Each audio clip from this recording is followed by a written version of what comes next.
Olá pessoal, seja bem-vindo a mais uma aula do nosso curso de Bibliologia. Nós vamos dar continuidade.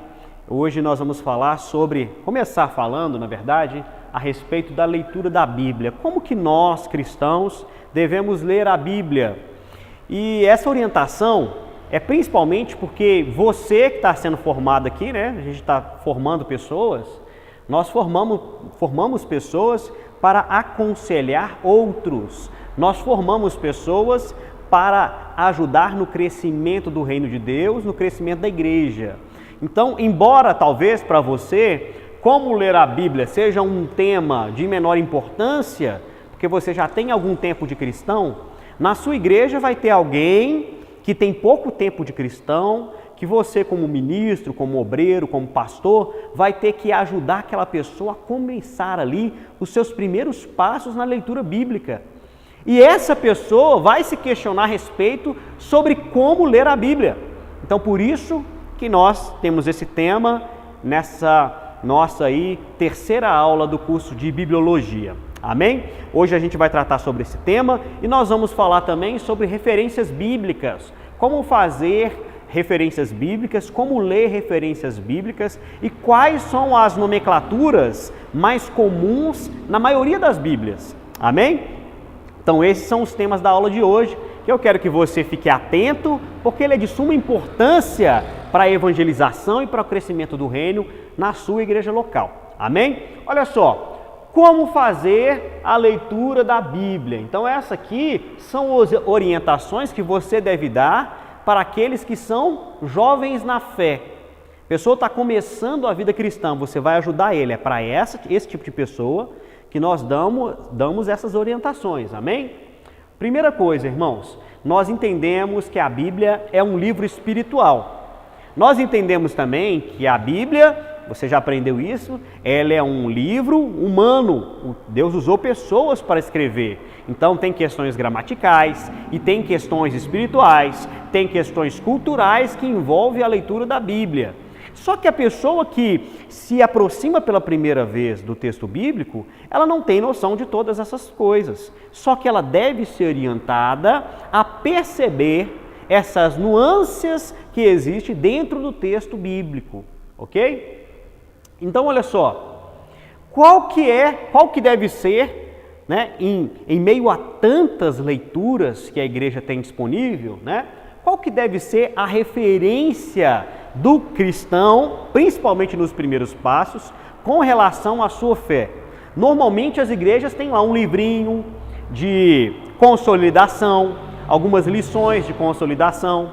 Normalmente a igreja vai ter também uma cartilha ali para dar um discipulado, um pré-batismo. A igreja também pode ter um curso de maturidade na fé. Então, as igrejas hoje em dia, elas criam várias cartilhas para atender às demandas específicas das igrejas locais. Cada igreja tem uma realidade e os pastores procuram organizar esse conhecimento dessa forma para facilitar a didática dos membros que estão na igreja e acabam ensinando as pessoas a como ensinar as outras pessoas da igreja, ok?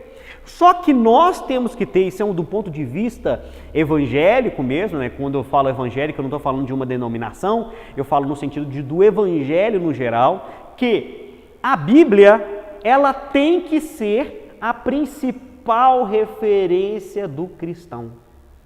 Então, não é a cartilha do ensinamento da sua igreja, da minha igreja, que deve prevalecer na mente do cristão novo convertido.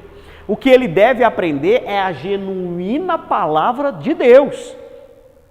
Aliás, quando um texto desse é escrito, uma cartilha dessa é escrita, ela é escrita a partir de conceitos que a própria igreja tem. E nem sempre esses conceitos têm a ver efetivamente com o texto bíblico. Pega-se parte do texto bíblico e talvez ali em alguma medida aquele texto. Acontece demais isso, irmãos. Na maioria das vezes acontece isso, né? Esse texto ele vem descontextualizado, ele vem fora do contexto. E aí muitas vezes o ensinamento ali pode ser até correto, mas o contexto do texto que está sendo extraído a referência, ele é errado. Então nós devemos procurar ensinar as pessoas, principalmente a partir do texto bíblico. Então, não basta as leituras sugestivas da igreja. Nós temos que orientar para que essas pessoas tenham acesso constante ao texto bíblico desde o início, porque o hábito da leitura bíblica ela deve ser primordial para todo cristão, aí independente dele ser novo convertido ou não. É necessário que o cristão tenha acesso e contato diário com o texto bíblico, e nenhuma literatura cristã, nenhuma literatura evangélica pode substituir as Sagradas Escrituras. Amém? Então ela tem que ser a principal referência. Além disso, a leitura bíblica do cristão novo convertido, a princípio, sempre deve ser devocional. O que é isso? Ele deve ler o texto bíblico, entendendo aquele texto para aplicar em sua própria realidade. Então, fazer leitura devocional é isso, é ler o texto bíblico, entendendo o texto, mas buscando extrair daquele texto princípios e valores, orientações doutrinárias que encaixem na minha realidade de vida ou na minha realidade cristã ou num entendimento específico que eu tenho necessidade, que o leitor tem necessidade de aprender. Amém? Então é isso. A leitura tem que ser devocional. Amém? Devocional, está aqui, ó, devocional. Agora, além dessa leitura devocional, então o primeiro passo é a leitura devocional, tanto para o hábito, quanto para que essa pessoa tenha uma vida com Deus, tenha uma prática de fé. O segundo ponto, a evolução dessa leitura devocional, que ela não deve ser nunca, a leitura devocional ela nunca deve ser extinguida, ela deve permanecer na vida do cristão, tá? Com um compromisso diário do seu relacionamento com Deus. Só que a evolução da maturidade desse novo convertido no conhecimento bíblico demanda que ele faça uma leitura mais específica, que nós chamamos aqui de leitura temática. O que é a leitura temática? Um exemplo, dentro da leitura devocional, uma forma de fazer com que essa leitura devocional se torne uma leitura temática é você continuar fazendo a sua leitura devocional, tentando aplicar sempre a sua realidade de vida, mas elencar os temas contidos ali naquele texto específico que você está lendo, que você está estudando, e colocar os temas, separar aquele conteúdo que você tem aprendido por temas. É uma forma de você fazer isso. Então você faz a leitura e faz anotações separadas por temas específicos que você foi tocado ali na sua compreensão de que aquele texto se encaixa naquela área de conhecimento ou naquela área doutrinária. Além disso, o cristão ele pode se valer também, um novo convertido ali, já com um pouquinho mais de conhecimento das bases da fé, ele pode começar a fazer uso de bíblias de estudo que tem já temas prontos ou já pré-definidos. O que seria isso? A Bíblia de estudo ela traz ali um índice com temas específicos da fé cristã. Ele vai ali, ele acha aquele tema, abre lá na página específica onde o tema a ser tratado foi registrado, e vão existir textos e referências. Você lê o texto e procura as referências e tira um entendimento global a respeito daquele assunto. Idealmente, assim, da forma que nós sugerimos, fazendo anotações, para que você, o novo convertido, não venha se esquecer do conteúdo que está sendo aprendido, ok? Agora, isso são temas prontos. Temas pré-definidos é quando o cristão, ele está na igreja, ele tem dúvida com relação a algum conhecimento. Eu tenho dúvida a respeito do batismo. Eu tenho dúvida a respeito de dízimos e ofertas. Eu tenho dúvida sobre casamento. Eu tenho dúvida sobre doutrinas da igreja. Eu tenho dúvida sobre costumes da igreja. E aí você vai fazer o seguinte, você vai separar esses temas num caderno e você vai procurar ou numa Bíblia de estudo ou em estudos separados e de fontes seguras, ou você mesmo vai procurar, por exemplo, esse tema você pode achar, por exemplo, na chave bíblica, colocar ali um termo e procurar todos os versículos que tratam a respeito daquele assunto e montar você mesmo estudos bíblicos que se encaixem naquele assunto que te geraram dúvidas. Então, temas prontos, você procura um tema pronto já, com anotações específicas de um conteúdo de referência, uma Bíblia de estudo, ou um livro de estudo específico, de algum tema específico, ou você faz os seus próprios temas de acordo com as dúvidas que o seu liderado tem, ou o próprio cristão, ele elenca as dúvidas que ele tem a respeito dos temas e depois vai fazendo estudos separados, buscando textos para aferir lá na Bíblia, qual que é o entendimento global do texto bíblico a respeito de tal assunto. Lembrando que, quando nós fazemos o estudo bíblico, não é um texto que define a doutrina ou aquele ensinamento, não é um texto que define um ensinamento sobre como proceder diante de uma situação. Ok? Sabe por quê? Porque aquela situação que você está estudando tem um contexto. Então você tem que avaliar o contexto para saber se aquele texto valeria numa aplicação para os dias de hoje. De outra forma, como é que você tem que fazer?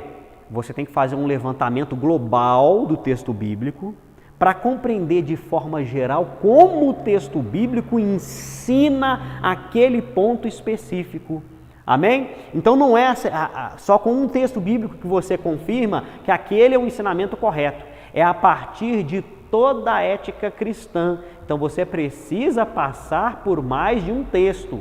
Você não pode se valer apenas de uma referência para poder afirmar para toda a igreja que aquele ensinamento é verdadeiro. Então tome cuidado, porque a nossa ignorância pode fazer com que nós geremos conflitos dentro da igreja e muitas vezes nós temos ali um irmão mais fraco que não compreende essa ideia, que não compreende a leitura bíblica ou o texto ou o estudo bíblico de forma correta, e você muitas vezes pode perder alguém dentro da igreja ou magoar alguém da igreja por um estudo mal feito, por um ensinamento mal dado.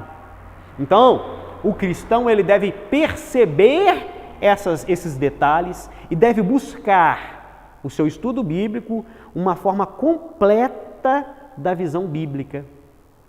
Então, se você não tem tanta experiência na montagem desse material, o ideal é que você procure alguém mais capacitado, que tenha mais experiência, para te ajudar, para te supervisionar, para te ajudar, certo? Para te ensinar ali como interpretar um texto melhor, para te dar outras referências.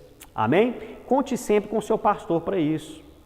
Tá? Você tem que ter um pastor que você possa confiar, que você possa conversar com ele e tirar suas dúvidas. Amém? Para isso que servem os pastores, para te ensinar o caminho, para te formar como um cristão melhor, para que no futuro você possa fazer o mesmo com outras pessoas.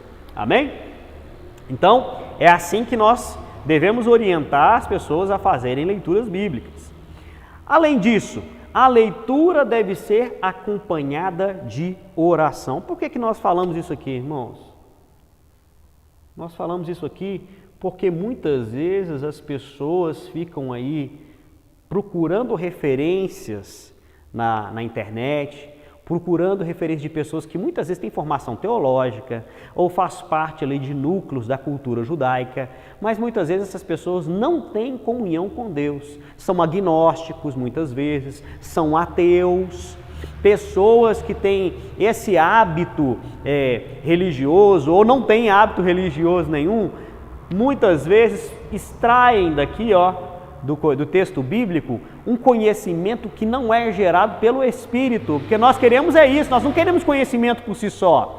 Se você quiser um conhecimento por si só, basta você entrar numa faculdade, basta você fazer um curso aí de grego, basta você aprender a ler o texto no original. Nós queremos, com a compreensão do texto bíblico, que além de saber do seu contexto, do seu histórico, do seu registro no original, ela tenha relação com aquilo que é inspirado pelo Espírito Santo. Sabe por quê? Porque em matéria daquilo que é simplesmente registrado em termos históricos, Existem muito mais outros livros. Aí você vai começar a se emaranhar num tanto de referências que não necessariamente foi inspirado por Deus. E essas pessoas lidam com isso. Amém? Nós queremos um conhecimento que seja inspirado por Deus. Então você tem que buscar referências. E esses ensinamentos devem ser todos acompanhados de oração. Mesmo a leitura pessoal, daquele que já tem conhecimento bíblico, que já tem uma vivência espiritual. Aquele que rejeita a oração, meu irmão, você pode saber, a ruína o espera. Porque só com o Espírito de Deus nós podemos continuar adiante no nosso chamado. O próprio Jesus disse que sem Ele nada podemos fazer. Ele nos enviou o seu Espírito para nos ajudar. Então, a oração é um dos principais meios de graça que nós temos para achegar-nos a Deus. Então, você não pode estudar a Bíblia sem ter em mente que a oração deve anteceder aquele momento de comunhão. Né? Nós temos que buscar a Deus. E além disso, irmãos, a gente já falou, mas aí, como está aqui no texto registrado aqui, lembrar disso. Esse texto, ele tem um histórico. Leia o texto. Normalmente, irmãos, as Bíblias hoje em dia, nós mostramos já nas aulas passadas que a Bíblia, ela é dividida em capítulos e tem várias epígrafes, aquele texto em negrito que vem acima de alguns versículos. As epígrafes ali, em alguma medida, elas selecionam a parte do texto que está definindo ali temas específicos. Normalmente, o contexto daquela parte menor de um versículo, ele pode estar, na maioria das vezes está, dentro daquele pedaço do capítulo onde está o início e o final de uma epígrafe. Além disso, né, pode estar num capítulo todo e pode estar dentro do livro todo. Por isso que é muito bom você ter um livro, uma Bíblia de estudos, onde no início da Bíblia tem um histórico geral ali do livro, te dando os detalhes do porquê que ele foi escrito, quem escreveu, em que ano que escreveu, qual que era o contexto, quais são os temas principais.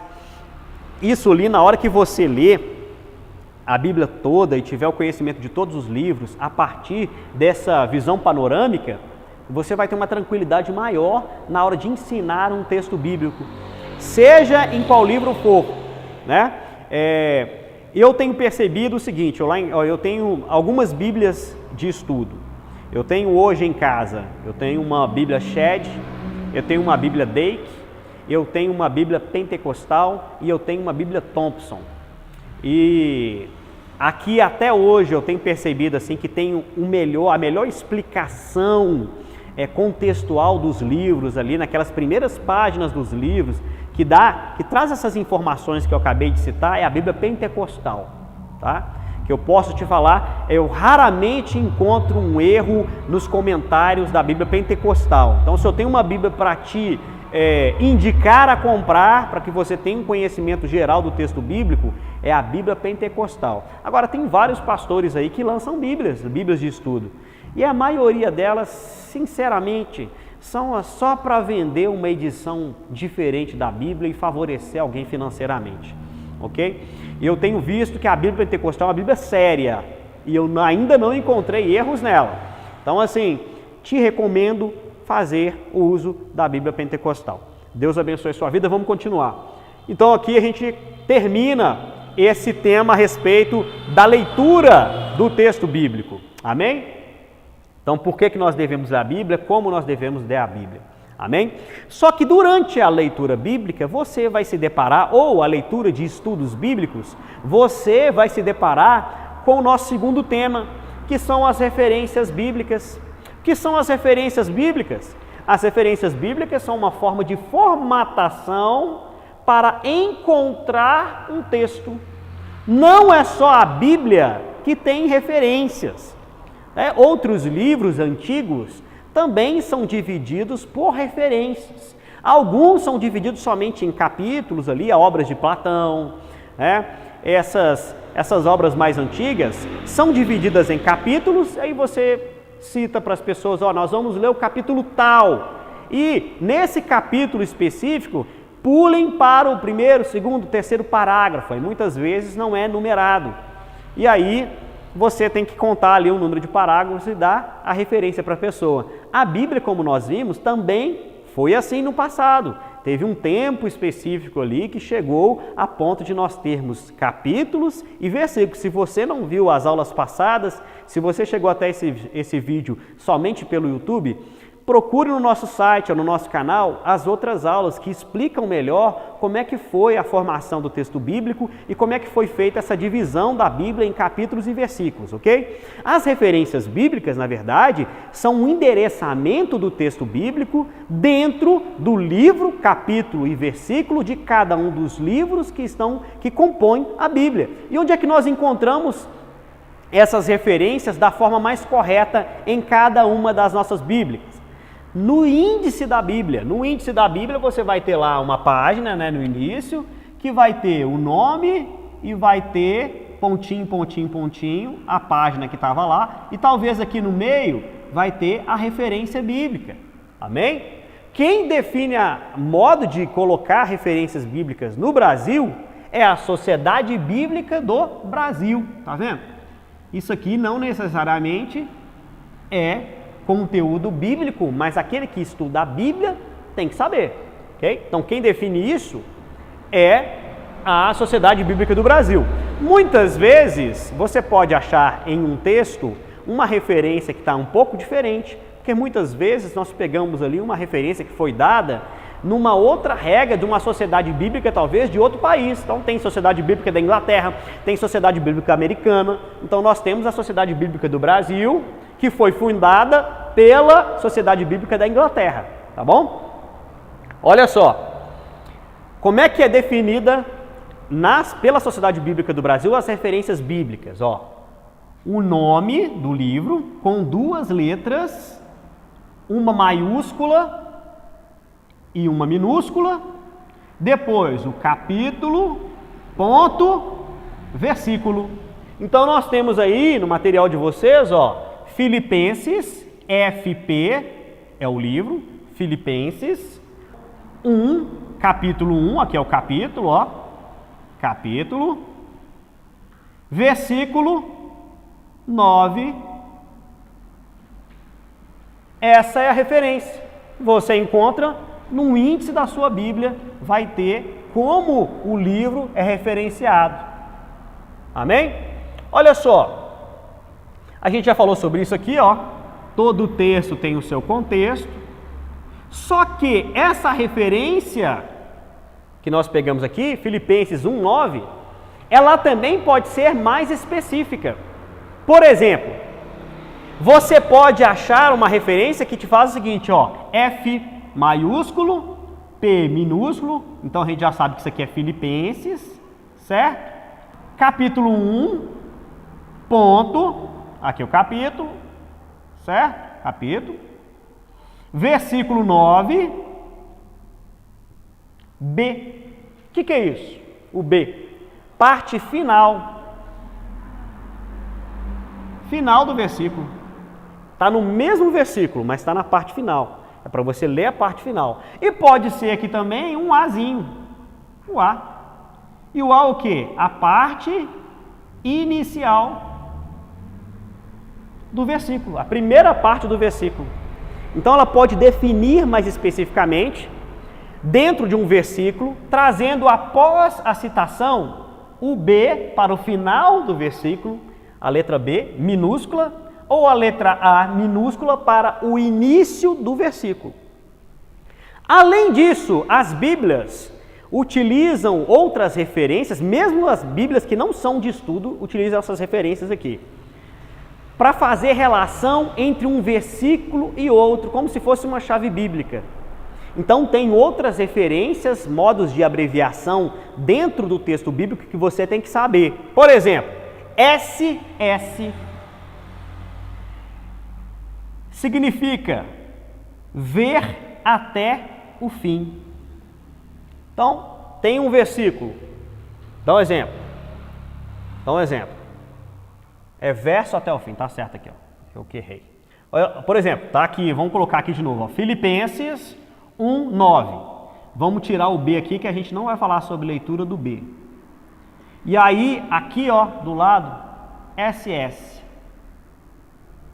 Que está querendo dizer que você vai ler Filipenses, capítulo 1, versículo 9 até o final do capítulo.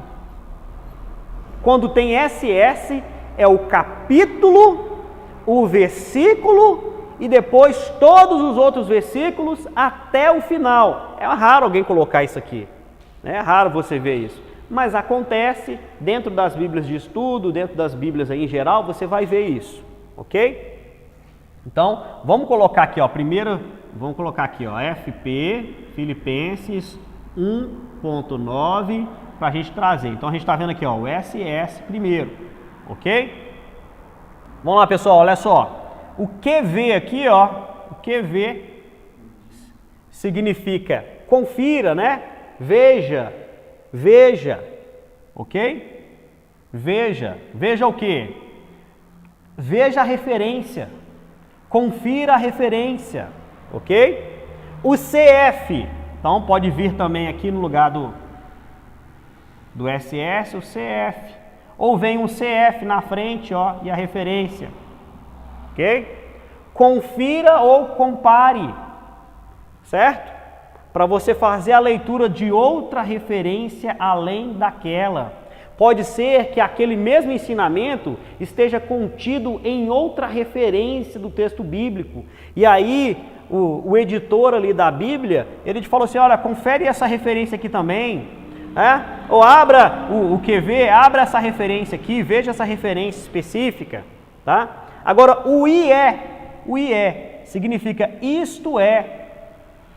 Isto é, quer dizer, uma reafirmação de um texto bíblico que pode ter. Ele pode vir na frente com uma referência, ou pode ser uma referência citando outra referência, esse IE. Então, em cada Bíblia, essa referência pode ser posta de alguma forma. Então, você tem que se habituar dentro da sua Bíblia e ver como é que isso funciona. Além disso, as Bíblias de estudo, as Bíblias em geral, costumam ter uma ficha de abreviações. Normalmente, nós não nos atentamos para isso. Mas na própria Bíblia, principalmente as Bíblias de estudo, elas vão trazer ali uma página só de abreviações específicas, que você deve ver, porque pode ser que ela tenha abreviaturas diferentes dessas aqui.